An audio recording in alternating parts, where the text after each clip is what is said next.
Mukunda jewellery హనుమకొండలోని అతిపెద్ద jewellery mart December 14న గొప్ప ప్రారంభం. అంటే ఈ డెడ్ లిఫ్ట్స్ చేసే విషయంలో కూడా చాలా మంది ఇంజురీ కన్సర్న్స్ అనేది కూడా జరుగుతూ ఉంటాయి కదా. ఫార్మ్ అండ్ టెక్నిక్ ఇప్పుడు ఏంటంటే నేను ఇందాక మీకు చెప్పాను బాడీ టైప్ బట్టి ఫార్మ్ అండ్ టెక్నిక్ మార్చేయాలి. ఇప్పుడు కొంతమందికి ఏంటంటే ప్రొనేషన్ సూపర్నేషన్ అని ఉంటుంది. So this is pronation, this is సూపర్నేషన్.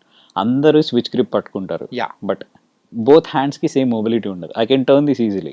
మీలో మీకే ఇప్పుడు మీరు చెక్ చేసుకుంటే ఒకదానికి మొబిలిటీ ఉంటుంది, ఒకదానికి ఉండదు. See there is a difference. So మీరు అది చెక్ చేసుకోవాలి, ఏది సూపర్నేట్ చేయాలి, ఏది ప్రొనేషన్ చేయాలి అనేది.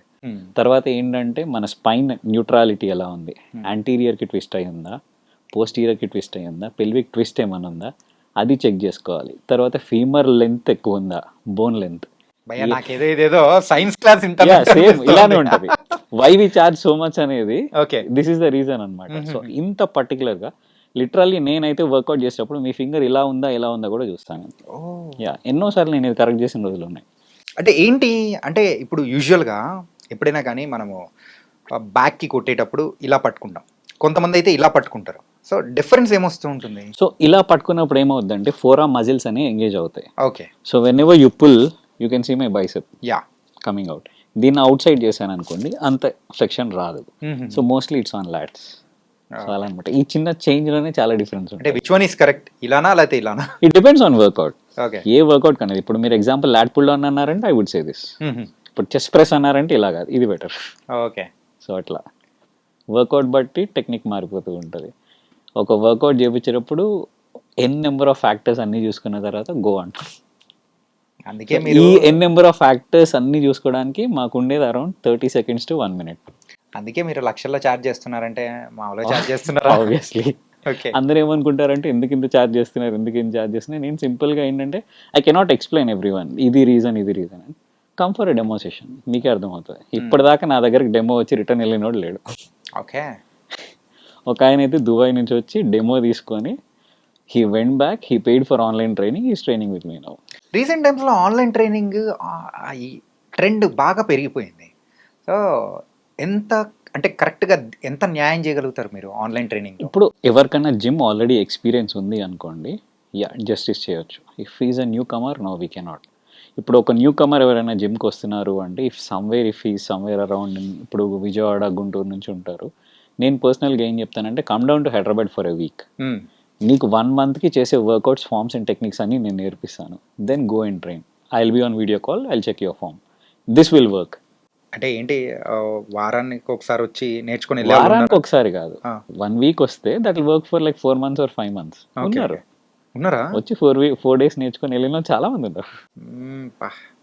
ఇంకా అంతే, వాళ్ళు they are passionate. Proper trainer కావాలి. నేను ఓపెన్గానే చెప్పేస్తా, నేను వీడియో కాల్లో ఎంత చెప్పినా కానీ మీకు అర్థం కాదు. ఒక 1 week ఇక్కడ ఉన్నారు అంటే I will train you properly. మీకు అన్నీ అర్థమవుతాయి, 90% అట్లీస్ట్ అర్థమవుద్ది. Then you can go and train back. అప్పుడు వీడియో కాల్ ట్రైనింగ్ చేయొచ్చు అని చెప్తాను. న్యూ కమర్కి అయితే ఐ వుడెంట్ సజెస్ట్ ఆన్లైన్. మొన్న ఒక లేడీ మాట్లాడింది, వాళ్ళ డాటర్కి ఆన్లైన్ ట్రైనింగ్ కావాలని. She is willing to pay. I said no ma'am, first thing she 16 అంటున్నారు, ముందు జిమ్ అంటే అంత ఇంట్రెస్ట్ ఉండదు, ఆన్లైన్లో అసలుకే అర్థం కాదు. యూ బెటర్ మీ దగ్గరలో ఉన్న జిమ్లోనే ఎవరైనా మంచి ట్రైనర్ ఎత్తుకొని వెళ్ళండి. ఏదో డబ్బులు వచ్చేస్తాను కదా పదే చెప్పేస్తాను నేను అని మాత్రం అనను. నేను అవ్వదు అంటే అవ్వదని చెప్పేస్తాను. ఎట్లయిపోయిందంటే స్కూల్లో ఆన్లైన్ క్లాసెస్ చెప్తుంటారు కదా, సో అది బ్రెయిన్లోకి ఎక్కుతుందా లేదా అనేది కూడా అర్థం కాదు. అండ్ మరో స్కూల్ ఏముంది బ్రో, అంతా థియరీయే కదా. ఇక్కడ థియరీ ఏముంది చెప్పండి, మొత్తం ఆన్ ఫ్లోర్ కదా, మొత్తం ఆన్ ఫ్లోర్. సో అంత ఈజీ ఏం కాదు. But if somebody is already working out, yes justice చేయొచ్చు. ఓకే. ఆల్రెడీ ఎక్స్పీరియన్స్ ఉంది అంటే కొత్త వాళ్ళకి మాత్రం అస్సలు చేయలేం. చాలామంది సెలబ్రిటీస్ కానీ, సో యూజువల్గా నార్మల్ పీపుల్ కూడా జిమ్స్లో వర్కౌట్ చేసేటప్పుడు they diet due to heart attack అని చెప్పేసి మనం విన్నాము, కొన్ని చూసామన్నమాట. సో దాని తర్వాత కూడా కొంతమంది ఏం చేశారంటే జిమ్ కూడా వెళ్ళడం మానేసిన సందర్భాలు కూడా కొన్ని కనిపించాయి. సో యూజువల్గా ఏంటి అది? ఫస్ట్ థింగ్ ఏంటంటే హార్ట్ అటాక్ అనేది ఎందుకు వస్తుంది అనేది మెయిన్ మన ఆర్టరీస్లో బ్లాక్ ఉన్న వల్ల వస్తుంది. ఇప్పుడు వర్కౌట్ చేస్తున్నప్పుడు సడన్గా మీకు ఆర్టరీలో బ్లాక్ వచ్చి హార్ట్ అటాక్ రావడం అయితే జరగదు. If your blood flow is even, heart attack రాదు. వాట్ ఈస్ హార్ట్ అటాక్ అంటే బ్లడ్ ఫ్లో అనేది హార్ట్కి అందకపోతే ఇట్ స్టాప్స్ ఇట్ సెల్ఫ్. అది హార్ట్ అటాక్. సో దాని రీజన్ ఏంటంటే మిమ్మల్ని మీరు ప్రాపర్గా చెక్ చేసుకోలేదు. Hmm. ఎవరైనా నా దగ్గరికి ట్రైనింగ్ వచ్చినప్పుడు నేను ఫస్ట్ బ్లడ్ వర్క్ అడుగుతా. Hmm. నీ హార్మోన్ ప్రొఫైల్ ఏంటో నాకు తెలియాలి, నీ కిడ్నీ ఫంక్షన్ టెస్ట్ ఏంటో తెలియాలి, how is your liver functioning అనేది నాకు తెలియాలి, నీ థైరాయిడ్ అనేది నాకు తెలియాలి, ఇన్సులిన్ సెన్సిటివిటీ అనేది నాకు తెలియాలి. ఇవన్నీ తెలిస్తేనే I can give you proper diet. అర్థమైపోయింది. జిమ్కి వెళ్ళాలంటే ఫస్ట్ ఈ ఆల్ హెల్త్ చెకప్స్ అన్ని చేయించుకొని మీ దగ్గర రిపోర్ట్ పెట్టాలి. 100%. ఇప్పుడు సపోజ్ ఇప్పుడు మీకు మజిల్ బిల్డ్ చేయాలి, మెన్లో మజిల్ బిల్డ్ చేయాలంటే బేస్ హార్మోన్ టెస్టోస్టెరాన్. మీ బాడీలో ఫ్రీ టెస్టోస్టెరాన్ లేదనుకోండి, నేను ఎంత వర్కౌట్ చేపిస్తే మజిల్ ఎక్కడి నుంచి వస్తుంది? ఓకే, టెస్టోస్టెరాన్ అనేది ఉంటేనే, ఫ్రీ టెస్టోస్టెరాన్ ఉంటేనే మజిల్ బిల్డ్ అవుతుంది. ఓకే. సెకండ్ థింగ్, మీ ఇన్సులిన్ సెన్సిటివిటీ ప్రాపర్గా ఉంటేనే మీరు తినే కార్బోహైడ్రేట్స్ని డైజెస్ట్ చేసుకోగలరు. If you have a insulin sensitivity issue, మీరు తిన్న కార్బ్స్ మొత్తం ఫ్యాట్కి కన్వర్ట్ అవుతూ ఉంటుంది. అది కూడా నాకు ప్రాబ్లమే. ఇప్పుడు థైరాయిడ్ ఫంక్షన్ సరిగ్గా లేదు, T3 లెవెల్స్ కరెక్ట్గా లేవు. థైరాయిడ్ ఫంక్షన్ సరిగ్గా లేకపోతే మెటబాలిజం సరిగ్గా ఉండదు, అది కూడా నాకు ప్రాబ్లమే. సో ఏంటంటే ఇవన్నీ కరెక్ట్గా ఉన్నాయి అంటేనే దెన్ వీ కెన్ స్టార్ట్. లేదు అంటే అవి కరెక్ట్ చేయడానికి ఏం చేయాలనేది కూడా చెప్తాం. Okay. Once everything is normal or at least at a better state, then will start training. Okay. So మీ దగ్గరికి వచ్చానంటే సో ఒక హెల్త్ చెకప్స్కి సంబంధించిన, నా దగ్గరగానే కాదు బ్రో, మీకు యాక్చువల్ ట్రైనర్ దగ్గరికి వెళ్ళారు అంటే, ఒక ప్రాపర్ రియల్ ట్రైనర్ దగ్గరికి వెళ్ళారంటే బ్లడ్ వర్క్ అడగకుండా వాళ్ళు మీకు ట్రైనింగ్ స్టార్ట్ చేయరు. ఓకే. ఏ ప్రాపర్ ట్రైనర్ ఎవరైనా కానీ first thing will ask is blood work.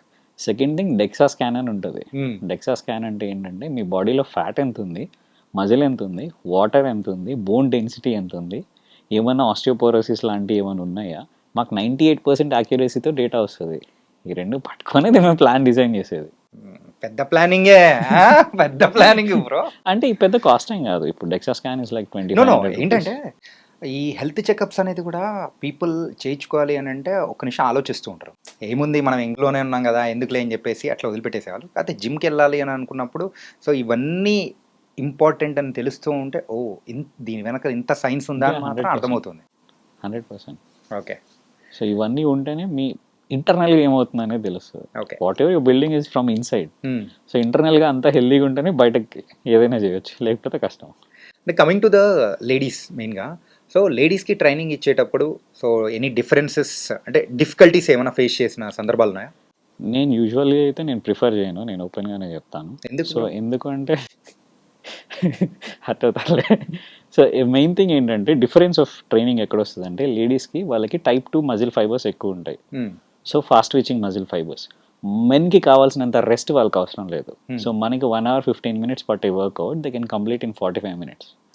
Back to back చేసేయచ్చు. అండ్ ఇంకొకటి ఏంటంటే వాళ్ళతో బిగ్గెస్ట్ ప్రాబ్లం ఎక్కడ వస్తుంది అంటే మెన్స్ట్రువల్ సైకిల్. సో మనకేంటంటే ఒకటే హార్మోన్ ఉంటుంది, లైఫ్ లాంగ్ దాంతోనే బతుకుతాం మనం. వాళ్ళకి ఏంటంటే ఎవ్రీ 15 days సైకిల్ మారుతూ ఉంటుంది. Depending on where their menstrual phases workout అనేది మారుస్తూ ఉండాలి. సో ఇది కొంచెం headache. Okay. So your diet also has to change accordingly. ఒక ప్రాపర్ ట్రైనింగ్ టెక్నిక్ అయితే అది. మిగతా అంతా సిమిలర్. వెయిట్స్ ఎత్తకూడదు అంటారు, అవన్నీ ఏం లేదు. You can lift as heavy as ఎంత హెవీగా లిఫ్ట్ చేస్తే అంత మంచిది. సో క్రియేటిన్ కూడా విమెన్ వాడచ్చు అంటారు. Creatine is more safer for women than men. So you can build muscle. So అది రెండే డిఫరెన్సెస్ వస్తాయి. ప్రోటీన్ షేక్స్ వల్ల కిడ్నీస్ పాడైపోతూ ఉంటాయి, సో అవి ఎక్కువ ప్రిఫర్ చేయకండి, షుగర్ లెవెల్స్ ఎక్కువ ఉంటాయని చెప్పేసి మనం వింటూ ఉంటాము. సో నేను మీకు ఒక సింపుల్ క్వశ్చన్ అడుగుతా. ప్లీజ్. మిల్క్ నుంచే గీ వస్తుంది, ప్రోటీన్ వచ్చేది కూడా మిల్క్ నుంచే. How come ghee is healthy and protein is not healthy? మీరే చెప్పండి. అంటే ఇది ప్రోటీన్ పౌడర్, ఇది మనం మ్యానుఫ్యాక్చర్ చేసి గీ ఎవరు చేస్తున్నారు? గీ అయినా కూడా మీరు పాలు కాసి వెన్న తీసి దాన్ని బర్న్ చేసిన తర్వాత గీ వస్తుంది. ఇప్పుడు వే ప్రోటీన్ పౌడర్ అనుకుందాం. ఇప్పుడు మనకి ప్రోటీన్ వచ్చేసి మిల్క్లో నుంచి వచ్చే కేజిన్ అండ్ వే. ఇప్పుడు మీరు పన్నీర్ ఉంటుంది చూసారా, పన్నీర్లో ఉండేది కేజిన్ ప్రోటీన్. మీరు మిల్క్ని బ్రేక్ చేసిన తర్వాత పన్నీర్ తీసేసిన తర్వాత వైట్ కలర్ లిక్విడ్ కనిపిస్తుంది, దట్ ఈస్ వే. దాన్ని జస్ట్ పౌడర్ ఫామ్లోకి క్రిస్టలైజ్ చేస్తారు అంతే. సో దానివల్ల మీ కిడ్నీస్ ఎఫెక్ట్ అవ్వవు. మిగతా ఇష్యూస్ వల్ల కిడ్నీస్ ఎఫెక్ట్ అవుతాయి, దాన్ని ప్రోటీన్ మీద వేసేస్తారు. So if you are lactose intolerant, whey protein వల్ల ప్రాబ్లం వస్తుంది. దానికి ఇప్పుడు ఏంటంటే మనకి క్లియర్ వే ప్రోటీన్స్ అని వచ్చేసినాయి వితౌట్ లాక్టోస్, అవి వాడుకోవచ్చు. పీ ప్రోటీన్ అని వచ్చింది, so it is a plant based protein, అది వాడుకోవచ్చు. కానీ పీ ప్రోటీన్ మేము ఎందుకు సజెస్ట్ చేయమంటే దాంట్లో లెప్సిన్ అనేది ఉండదు.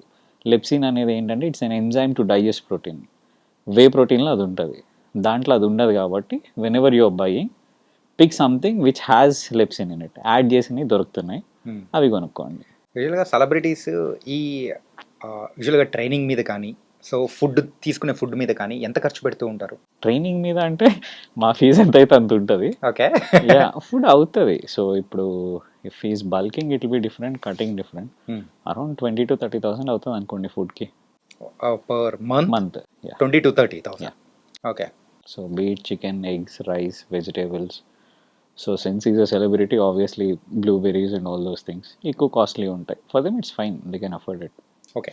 అప్రాక్సిమేట్గా అర్థం వేసుకుంటే ఒక per month 40,000 for the diet things. 30 extreme bro. 30 ఎక్స్ట్రీమా? 30 నేను చెప్పింది చాలా extreme. Okay. You can finish it of in 10,000 also.